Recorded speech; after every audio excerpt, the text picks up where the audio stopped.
Kakapasok lang, paktay na, kumanta ang Senado, Grace Po Zubiri Estrada Villanueva, VP Sara sa Kongreso. Ayan, syempre itong balitang ating matutunghayan ngayon ay nagbula kay Banat News Updates. At syempre ito po ang inyong lingkod na si BT na magbibigay ng reaksyon at komento dito sa video na ating matutunghayan ngayon. At huwag na natin pagtagalin at sabay-sabay na nating panoorin ang laman ng video na hatid sa atin ni Banat News Updates at bibigyan natin ng reaksyon ang balitang ito. Pasok! Ito ang nakakagulat matapos ang pananahimik patungkol sa pagtapyas ng budget ng Office of the Vice President. Senado at ilang mga senador tila pumalag na, binasag na ang katahimikan at nagsalita na. At nagpahayag umano ng kanilang layunin na dagdagan ang pondo ng Office of the Vice President or OVP ayon kay former Senate President Juan Miguel Zubiri.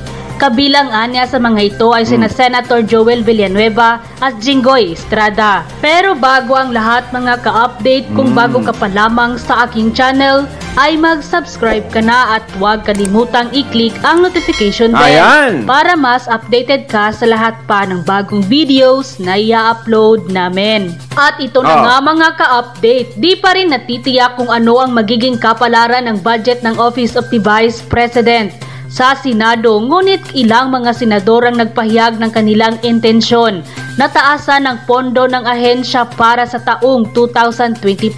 Posibleng taasan ng Senado ang 700 million peso budget ng Office of the Vice President para sa taong 2025. Ito ang inilahad ni dating Senate President Senator Juan Miguel Zubiri sa kapihan ng Senado Forum araw ng Huwebes. So ang ibig sabihin niyan, di ba? Gusto nilang dagdagan yung 700 million na yun, no? Na binigay na budget kay VP Sara, no? Ngayon, gusto nilang dagdagan ng Senado. Ayan, ibig sabihin yan kasi nakikita nila na tama ang paggagamitan, no? Nakakatwi-katwiran ang paggagamitan. Yan yung mga tao na ang iniisip ay makatulong sa kapwa. Hindi yan yung mga taong nag-iisip para sa sarili lang nila, para makaganti, para ipagtanggol lang ang kanilang boss o sumunod sa utos, di ba? Ganyan yung Senado eh. Nakikita natin sa kanila yung pagiging transparent. So, ang ibig sabihin, walang masamang motibo yung gustong mangyari ni VP Sara. Although iilan pa lang naman yan na pumapayag na gustong taasan yung budget ng Office of the Vice President, pero alam natin masusundan pa yan. 'Di ba? Kasi nga yung mga yan is, ibig sabihin yan, mulat ang mga isip, hindi sarado yung isip, hindi katulad ng iba. Yung iba kasi masyado lang personal. 'Di ba? Masyado lang personal kasi alam nyo kung talagang si VP Sara ay may ginagawang kawalangyaan o pagnanakaw sa gobyerno, nangungurakot o ano, bakit yung mga nakakaraang pondo ni VP Sara inaaprobahan nila? Diba? Nung hindi pa kasama, yung magkasama pa sila ni PBBM. So ang ibig sabihin yan, kinukonsinti nyo si VP Sara, alam nyong may ginagawa ng masama kasi hindi kayo makaporma kasi kadikit niya si PBBM.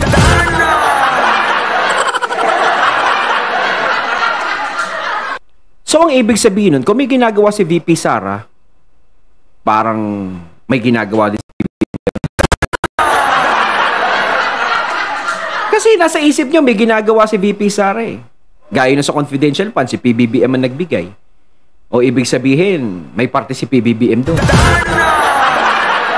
Diba? Kaya kitang-kita na personal lang ang motibo nyo, no, sa ginagawa nyo ngayon. Yung mga tao na gustong tanggalan ng budget si VP Sara, syempre dagdag puntos nga naman sa kanya yon. At saka galit ako dyan eh. Diba? Galit ako dyan. Kailangan hindi maging pabor sa kanya lahat ng pangyayari. Kung kinakailangan nga na palabasin na nating hindi na makakilos yan eh. Na wala na siyang silbi sa gobyerno para ang mga tao na mismo magpatalsik sa kanya, gagawin natin. Di ba parang ganun? Di ba? Kaso nga lang hindi talaga tumatalab. At lalo yung motibo nyo ay lumalabas kung bakit kayo nagkakaganyan. Ngayon, ang Senado naman is hindi gumagawa ng ganyan ng mga personal na bagay. Ginagampanan nila yung trabaho nila.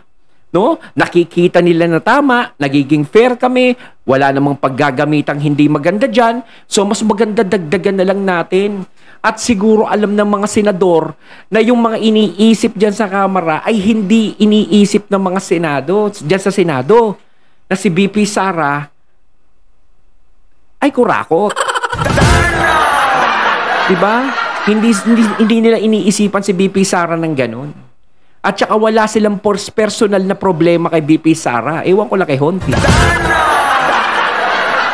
Sinabi ni Zubiri na bagamat wala pang nagaganap na final na pag-uusap, ay maugong nasa Senado ang balita patungkol sa budget ng OBP para sa susunod na taon. Several colleagues that already said that they want to increase the budget allocation. I think it's Senator Joel Villanueva and Senator Jigo Estrada. So we'll just wait for the final outcome and we'll be discussing it on the floor. Well, kita mo naman, kumbinsido sila. Diba? Too premature at this point in time to say what should happen and what will happen. Kasunod nito ay binanggit din niya na may mga senador na nais dagdagan ng budget ng Office of the Vice President. Ngunit hindi na tiyak kung gaano kalaki ang halaga. Ang tinutukoy ni Zubiri ay ang 733.1 million pesos inaprubahan ng Kamara. Yung 700 million na yung 700 million na inapprove ng House, darating sa amin yan 700 million eh. 700 million. So yung appetite ng ibang senador dito sa Senado is dagdagan pa ng konti. Para kasi nga nangyayari no Office of the Vice President, may limitasyon yung budget niya. No? Kung pwede nga lang bigyan ng 100 piso si BP Sara, gagawin nila. Pero saludo ako sa mga sa mga senador natin. 'Di ba? Na siyempre alam nila sa sarili nila na 'di ba, ang Office of the Vice President, maraming taong lumalapit diyan. 'Di ba? At saka mas maganda na rin kung malaki ang pondo kasi mas malaki ang matutulungan. 'Di ba? At katiwa-tiwala naman yung hahawak ngayon ng pondo na 'yon. Hindi katulad ng iba. 'Di ba? Ang lalaki ng pondo na hinihingi. Hindi naman katiwa-tiwala kapag hinanapan mo kung ano ginawa, wala naman. Si BP Sara, nakikitaan mo. May resibo siya sa lahat ng ginagawa niya. COA nga di ba? Kahit labag sa kalooban nila, kahit confidential yun. Nilabas nila na walang kasalanan si BP Sara. Di ba? Pero ang nasa isip pa rin nung mga nandudun yung iba sa Kamara na may ginagawang kalokohan si BP Sara. Kasi nyo, COA na yung nagpapatunay nun, no? Kasi kapag lumabas na yung COA, dapat manahimik ka na. Yun yung hinihintay, eh. Nagsalita na yung COA, gusto nila magsalita pa si BP Sara. Miss nyo ba yung boses ni BP Sara? Araw-araw nyo na siguro nakikita o nadidinig naman nyo sa mga cellphone nyo, sa TV. Noong Setyembre 12, inirekomenda ng Kamara na bawasan ang inimungkahing budget ng Office of the Vice President or OVP. Mula sa 2 bilyong peso ay gagawin na lamang itong 733 milyong pesos. Ito'y nabawasan ng 1.29 bilyong peso. Sa ngayon, saan mapupunta yung binawas dyan?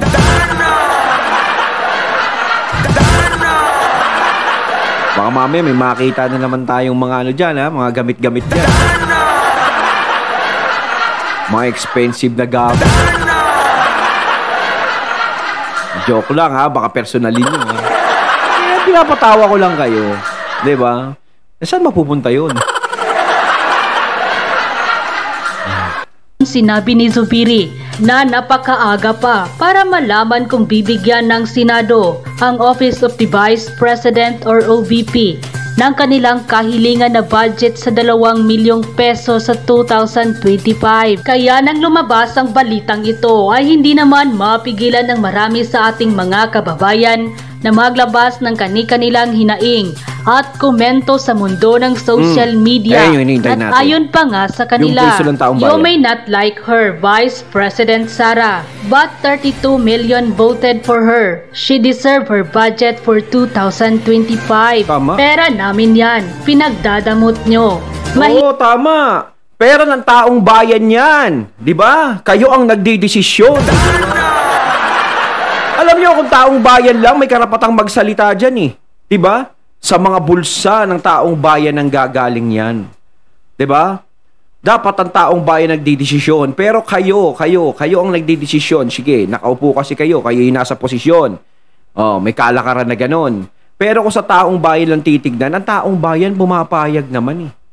'Di ba? Hindi nyo ba pinapakinggan yung boses ng taong bayan? Kasi alam nyo kung si VP Sara ay may ginawang hindi maganda diyan sa kung ano-anong budget na sinasabi nyo, di dapat ang unang-unang magre-react diyan ang taong bayan. Kaso hindi nyo nakikitaan na mag-react yung taong bayan ng ganyan. Kahit kay Tatay Digong mangilan-ngilan lang naman yung nagre-react. Yung mga nagre-react doon is yung mga nasagasaan ni Tatay Digong sa mga proyektong ginagawa niya. Ang ibig ko sabihin, yung mga proyekto ng mga kontra-oligarko, yung mga kontra sa mga puser, diba? Kontra sa mga masasama. Yun ang kumukondena sa kanya. Diba? Ngayon, ang kumukondena kay VP Sara, nako. Diba? Iya kayo, ramdam namin ang serbisyo ni Vice President Sara kaysa sa inyo. Yung mga taong natutulungan ng OBP ang pinapahirapan ninyo. Hindi, tsaka si VP Sara, nakikita mo naman kung saan-saan nagpupunta. Vice President, pero kung saan-saan siya nagpupunta. Ang ibig kong sabihin kung saan-saan siya nagpupunta, makikita mo siya sa ganito. Diba? May pinupuntahan siya mga taong bayan, ganyan, ganyan. Diba? Nagpapakita siya. Yung iba nga, hindi nagpapakita, diba? Kita nyo naman, Vice President ka na, pero kumikilos ka ng ganyan. Iba nga, speaker, kumikilos. Kala mo hindi speaker. Hindi. Nakakabilib din naman yung gano'n, di ba? Na tumutulong ka, nagbibigay ka ng ayuda, kahit hindi parte ng trabaho mo, is ginagawa. Diba? Ganon din naman si VP Sara, pero parte naman ng trabaho niya rin yun. Diba? Naalalayan ng mga Pilipino. Diba? Ganon yan. Pero mas maganda na rin yung nagiging on-hand siya eh. Ayun yung maganda eh. Hands-on. Hands-on pala.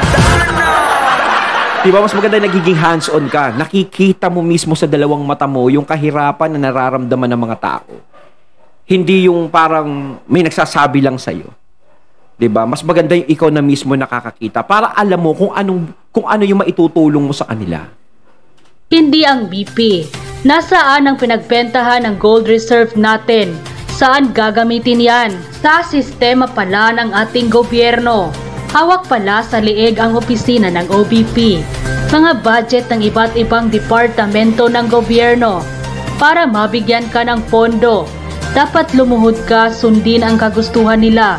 Kontakin mo, Vice President, 32 million ang bumoto sa'yo, tapos hinahandle ka lang ng mga libo boto. Ang lakas no? Huwag ka na mag-vice, mag-congressman ka na. Congressman at congresswoman. And quote. Pag-usapan natin ngayon. Siyempre, ito si General Macanas. Ayan, General's Opinion. Credits po. Yan yung bibigyan natin ng reaksyon. Siyempre, supportahan nyo din ang kanyang channel. Joint Manifesto na pinirmahan ng siyam na ex-cabinet secretaries ng iba't ibang administration. Na nananawagan sila ng accountability o kinokontra nila, ayaw nila itong pangyayaring ito, yung pag-transfer ng PhilHealth funds, yung halos 90 billion pinalis sa PhilHealth at inilipat sa National Treasury para sa unprogrammed funds. Okay? So, ito po yung... Teka, ba't yung PhilHealth ang binawasan, di ba? Yung PhilHealth kailangan ng mga tao. Yung ba't dyan kinuha? Di ba? Headline sa balita ng bilyonaryo.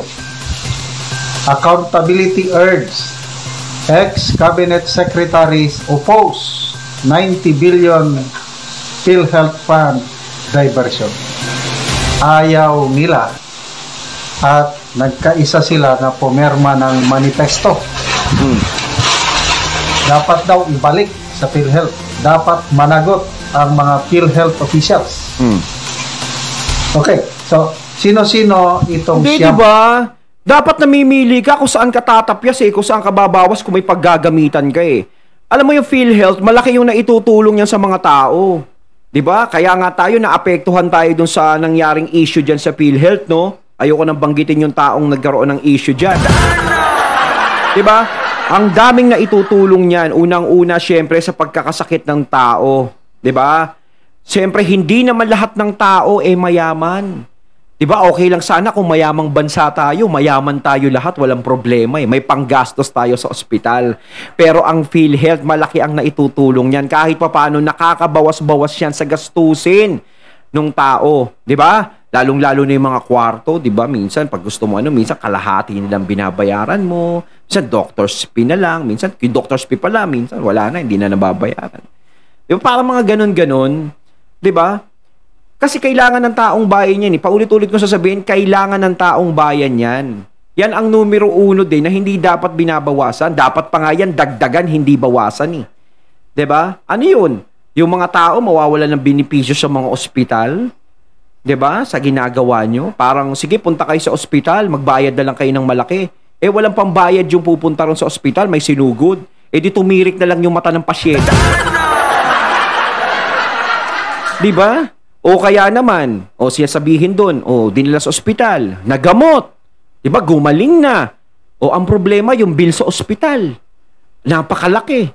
Baka nakaligtas sa sakit niya pero sa bill doon sa atakihin. 'Di ba? Diyos ko naman, mamili naman kayo ng mga babawasan nyo. Bakit yung mga nakakatulong sa mga Pilipino, yun ang binabawasan nyo? Bakit hindi nyo na lang kaya tigihin yung mga Pilipino, no? Para matapos na yung kahirapan namin dito sa mundo. Diba? Ang gara nyo kasi. Diba? Halos yung taong bayan ang naaapektuhan sa ginagawa ninyo. Laging ang taong bayan ang nagiging kawawa sa nangyayari. Kaya, nasaan na yung sinasabi nyo na ang mga tao ay poproteksyonan namin, iaahon namin kayo. Diba? Iaahon namin kayo sa hirap. Gagawin naming maginhawa ang inyong mga buhay. Minsan sa mga meeting di Avance, ang sarap makinig. Diba? Mga gintong salita ang nadidinig mo. Pero pag nanalo na, where is the love?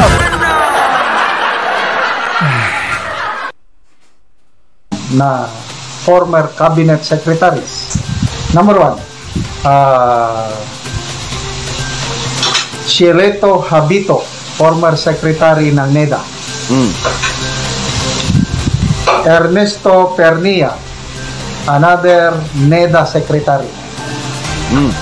Florencio Abad, secretary ng Department of Budget and Management. Enrique Ona, akala ko Enrique Hill, secretary ng DOH. Alberto Aldaba Lim, secretary ng Department of Tourism. Edelberto De Jesus, secretary ng DepEd. Diwa Gonigondo, deputy governor ng Bangko Sentral ng Pilipinas. Yan. Joel Rocamora, secretary ng National Anti-Poverty Commission. And Alexander Padilla, former CEO and President of PhilHealth. Yun. Mismong PhilHealth boss. Dati, CEO, President. Isa siya sa pumirma na hindi tama yun.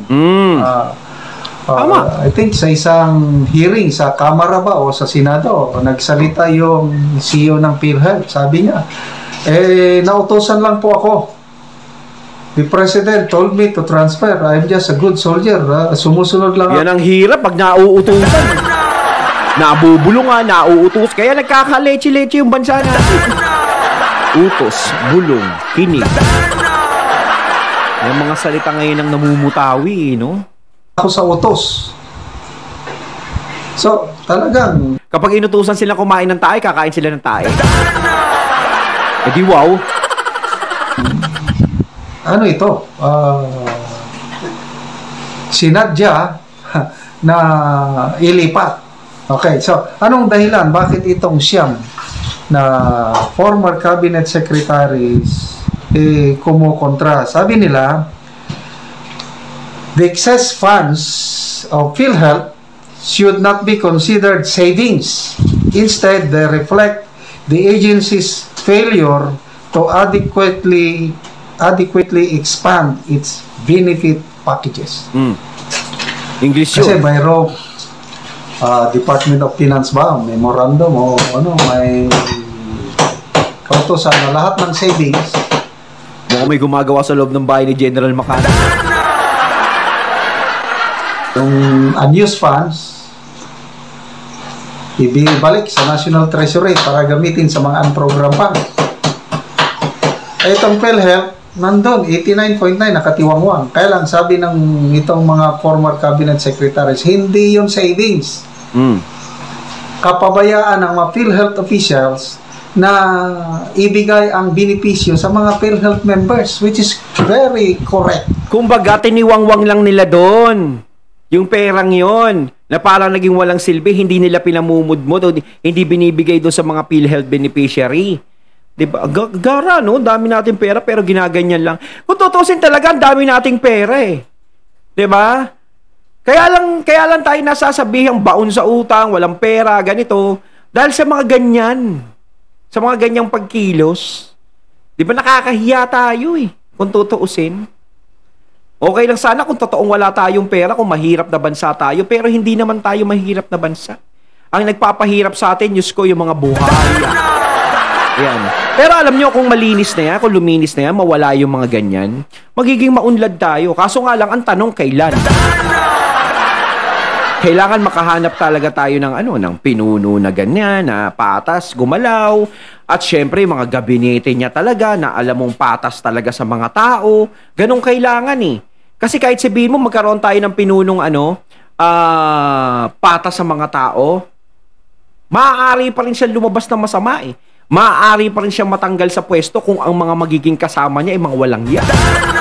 Totoo yan, di ba mga kapunoy? Kaya mas maganda mula doon sa pinakamataas hanggang sa puno, sa mga bunga, sa mga halaman, ganito, yung mga kasama niyang ganyan, is kailangan lahat yan magaganda, mga matitino. Kaso kailan kaya darating yun? Ang daming mga reklamo na naririnig ko na hindi, baka nakatiwangwang yun, General. Baka magpapasko na eh. Para may silang mga regalo. Halos wala silang matanggap na kung meron man kakaunti, Oo, konti meron lang. man wala eh. Kontakin mo, laki pala nung nakatingwangwang na yun, tapos kukunti lang yung natatanggap ng mga benepisyaryo ng PhilHealth. Nagpapakahirap ka na ibawas mo sa sweldo mo yung paghuhulog na yun, kahit masabi mong 300 lang yun. Yung 300 na yun, may pupuntahan yun kapag sa pamilya mo nilagay. Pero hindi nila iniisip yun. 300 ba ngayon? Magkano hulog sa PhilHealth? Diba? Kung 300, 500, maghulog ka ng ganon, syempre, isa protection mo yun kung sakasakaling ikay ma-ospital. Diba? Kaya ibinabawas mo yun. Mas iniintindi mo rin yun. Kaso kung ganyan lang ang nangyayari sa pera mo, ay Diyos ko, mag-ipon ka na lang sa bahay. Diba? Para may panggastos ka sa ospital. Minsan kasi nakakahinayang na mag-ipon sa mga ganyan, mag-ambag sa mga ganyan. Diba? Kaya nga ako, hindi ko na hinilugan yung PhilHealth ko simula nung nagkaroon ng issue. Parang gusto ko na lang maghulog ng PhilHealth pag si BP Sara na presidente.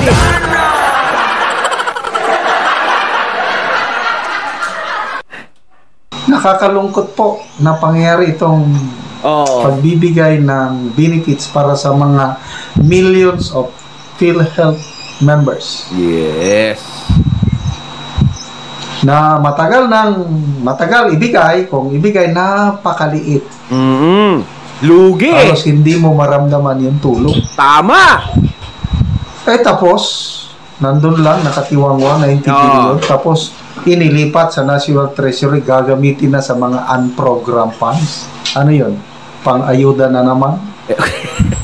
So, salamat itong siyam. Di mas lalong kawawa na naman yung mga benepisyaryo ng PhilHealth niyan. Diba? Kasi nga, wala na, ginamit na eh. Kayo, di ba, maghuhulog naman kayo ulit. na former cabinet secretaries. Iba-ibang presidente ang pinagsilbihan nila. I think Noynoy, Gloria, Digong. Nagkaisa. Okay, so ano pang sabi nila sa kanilang ano? There is a need.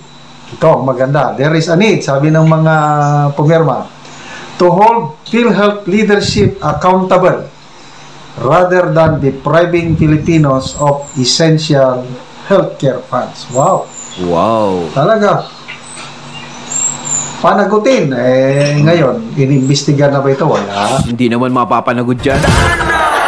Kasi sa panahon ngayon, antayin na lang natin yung 2028 to 2029. Sigurado mananagot yan kung sino man yung mga yan. Pero ngayon, huwag na tayong umasa. Masasaktan lang tayo. Diba kaliwat ka na ang investigasyon? Ito, wala na. Parang nakalimutan na. May nag-imbestiga pa nun. General, kaliwat ka na naman yung investigasyon Kay Guo, kay Cassandra. Diba nagkaroon ng love team pa? Kasi kay VP Sara, Duterte, ganyan. Dami ngayon. Kaliwat ka ng investigasyon. Pero yung kapakanan ng tao, wala man lang naririnig na pinag-uusapan nila. Mga senador. Senator Bongo. Senator okay yan. Amy. Kaya lang, hanggang doon na lang. So, nasaan yung accountability? Sabi ng PhilHealth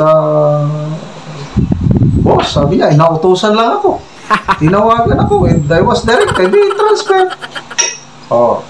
So, sino ang managot? Di yung nagutos. Ayun, at ating nato ngayon ng video na nagmula kay Banat News Updates at syempre yung video na yun na ating pinanood at binigyan ng reaksyon ay nagmula kay General Macanas, yung General's opinion. Alright? So, anong makasabi nyo dito mga katunay? No? Sa panood natin ngayon. Comment lang po kayo sa comment box. So, once again, I'm BT and I'm out. Peace.